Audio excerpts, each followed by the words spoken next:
अथ श्री कार्तिक मास महात्म्य 30वां अध्याय भीष्म पंचक कथा। राजा पृथु कहते हैं कि हे नारद जी, भीष्म पंचक व्रत कैसे प्रसिद्ध हुआ। तब नारद जी कहने लगे कि हे राजा पृथु, यह व्रत कैसे प्रसिद्ध हुआ सो सुनो। श्री कृष्ण ने भीष्म को इस व्रत का वृत्तांत कहा और भीष्म ने इस व्रत को किया। इसी से भीष्म पंचक इस व्रत का नाम कहलाया।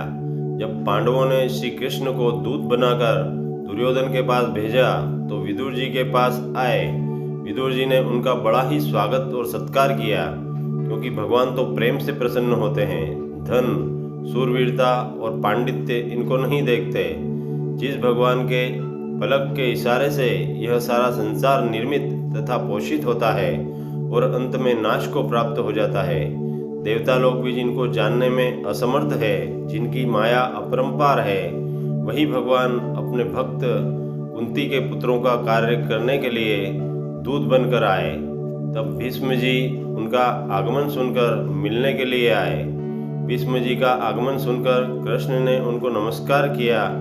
फिर भीष्म कहने लगे कि हे भगवान, आप त्रिलोकी के नाथ हैं। ब्रह्मादिक देवता भी आपकी माया को नहीं जान सकते। वहीं आप पांडवों के दूत बनकर पधारे हो। ऐसा पांडवों के पास क्या वशीकरण मंत्र है जिनके प्रभाव से आप उनके इतने वशीभूत हो गए हैं। सो हे कृपालु, आप सर्वज्ञ है, कृपा करके इसका कारण बतलाइए। आप तो समदर्शी हैं, किंतु आप श्रद्धालुओं को छोड़कर पांडवों के दूत तक बन गए। जब श्री कृष्ण जी हंसकर कहने लगे कि हे गंगा पुत्र, यद्यपि यह बहुत गुप्त बात है, फिर भी मैं वह रहस्य आपसे कहता हूँ, सो सुनो।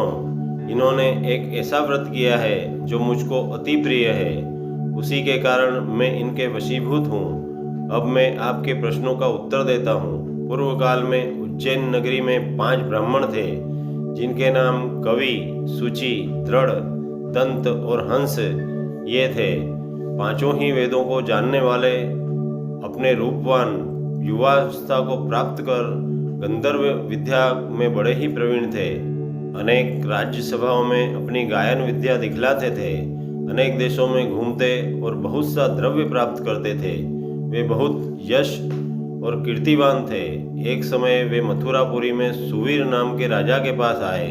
संगीत कला में निपुण होने के कारण उन्होंने राज्य सभा में जाने की इच्छा की। वे 4 दिनों तक उपवास करते रहे और यमुना में स्नान करते रहे। फिर उन्होंने एक मनुष्य से राजा का वृत्तांत पूछा। उसने कहा कि राजा की एक कादम्बरी नाम की एक पत्नी है। वह संगीत विद्या में अति निपुण, राग तथा कंठ में अति प्रवीण और नाचने में अद्वितीय तथा रूप यौवन में मनोहर है। प्रतिदिन राजा के सामने एकांत में नृत्य करती और गाती है। ऐसा सुनकर जहाँ पर नृत्य ताल का शब्द होता था, उस स्थान पर जाकर वे पास में ही खड़े हो गए और राजा के पास आने जाने वालों से कहने लगे कि बड़े ही दुख की बात है, राजा के समीप कोई नृत्य कला को जानने वाला नहीं है। वीणा में 2 तार ढीले हैं, तार बराबर नहीं है और बाजे में नृत्य शुद्ध नहीं है। इसी प्रकार की बातें सुनकर किसी ने वह वृत्तांत राजा को जाकर सुना दिया। यह सुन राजा ने पांचों को यहाँ कादम्बरी का नृत्य हो रहा था वहाँ पर बुलाया। वे वहां जाकर राजा को आशीर्वाद देकर बैठ गए। कादम्बरी ने उनको संगीत कुशल जानकर विशेष नृत्य किया। जब उसने चक्र में ताल दिया तो उन ब्राह्मणों से रोकी गई। उसने चक्र छोड़ा, ताल दिया, चक्र खंडित नहीं हुआ। इस पर कादम्बरी भी उनका गुण देखकर उन पर मोहित हो गई। वह ब्राह्मण भी दुखित होकर बाहर को आए और कादम्बरी भी लज्जित, काम वशीभूत घर के अंदर उदासीन होकर बैठ गई। फिर चोरी से एक सखी को ब्राह्मणों के पास भेजा और उनको संदेश दिया कि तुम पांचों में से एक एक कर प्रतिदिन आकर मुझको एकांत में अपनी अपनी विद्या और गुण दिखलाओ। ग्राम से दूर उत्तरी कोण में यमुना तट पर जनरहित लता सहित एक अनंत नामक तीर्थ है। वहाँ पर पांचों में से एक एक करके आना। मैं भी वहाँ पर आऊँगी और वीणा राग की कुशलता दिखाऊंगी। इसी प्रकार तुम भी क्रम से अपना अपना गुण दिखलाना। वह सखी ऐसा कहकर चली आई। श्री भगवान जी कहते हैं कि हे भीष्म जी, एक ब्रह्मचारी जो कि मेरा भक्त था, दुष्ट संगति भय से गांव से अति दूर वहां पर रहता था। उन दिनों वह भी भीष्म पंचक व्रत करता और देवालय में मेरा पूजन किया करता था। उस दिन कार्तिक शुक्ला एकादशी का दिन था।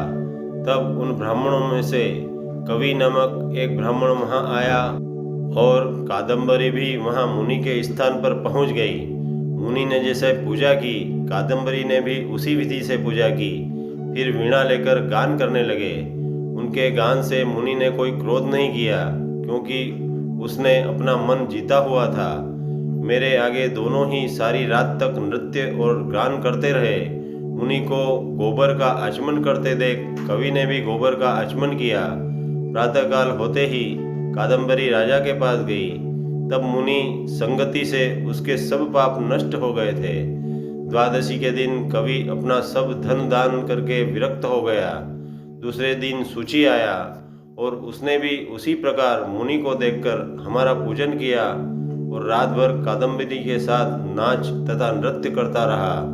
मुनि को गोमूत्र का आचमन लेते देखकर उसने भी गोमूत्र का आचमन लिया और प्रातःकाल के समय अपना सब धनादि देकर वह भी विरक्त हो गया और कहने लगा कि जिस प्रकार कादम्बरी का नृत्य गान और रूप देखकर मुनि का मन विचलित नहीं हुआ, उसी प्रकार अपने मन को वश में रखना चाहिए।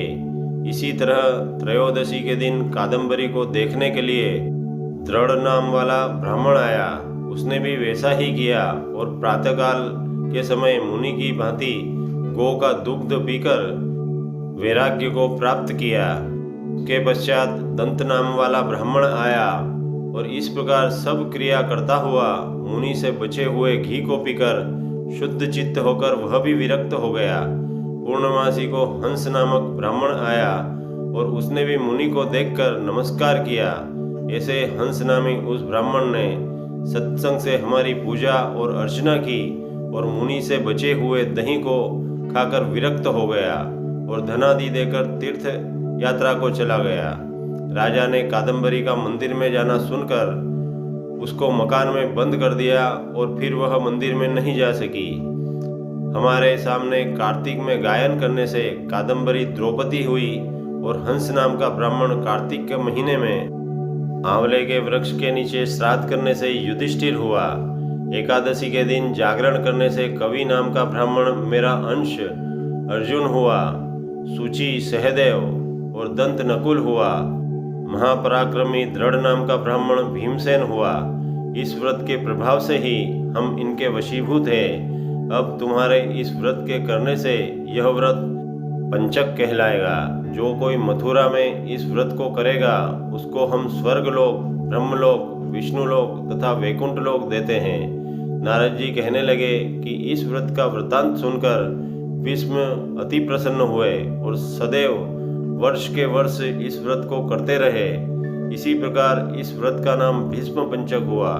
जिस समय भीष्म जी बाणों की सैया पर पड़े थे तब भगवान कृष्ण उनके सम्मुख आए और जब तक देह का त्याग नहीं किया उनके सामने ही खड़े रहे। सारी रात्रि भगवान के भजन आदि गाकर भगवान को जगावे। ब्रह्म कुचर्क व्रत धारण करके पीपल, तुलसी और आंवले का विधिवत पूजन करें। दही, चावल, गन्ना, मूली इनका दान करें। सूत से आंवला तथा पीपल को लपेटें। पूर्णिमा को श्राद्ध करें। श्रद्धा के अनुसार ब्राह्मण भोजन करा के उनको दक्षिणा दे। कार्तिक माह में इस प्रकार विधिवत व्रत करने से वह मनुष्य अवश्य ही भगवान विष्णु को प्रिय होकर अंत में संसार के सभी सुखों को भोगकर मोक्ष को प्राप्त होता है। इति श्री कार्तिक मास महात्म्य 30वां अध्याय समाप्त। दोस्तों, भक्ति के इस वातावरण को और अधिक अद्भुत बनाने के लिए आप हमारे वीडियो को लाइक करें, शेयर करें। यदि आप हमारे चैनल पर पहली बार वीडियो देख रहे हैं तो हमारे YouTube चैनल अद्भुत ज्ञान एवं भक्ति को प्लीज़ सब्सक्राइब कर बेल आइकन अवश्य दबाएं ताकि हमारा हर नया वीडियो आप तक शीघ्र पहुंचे।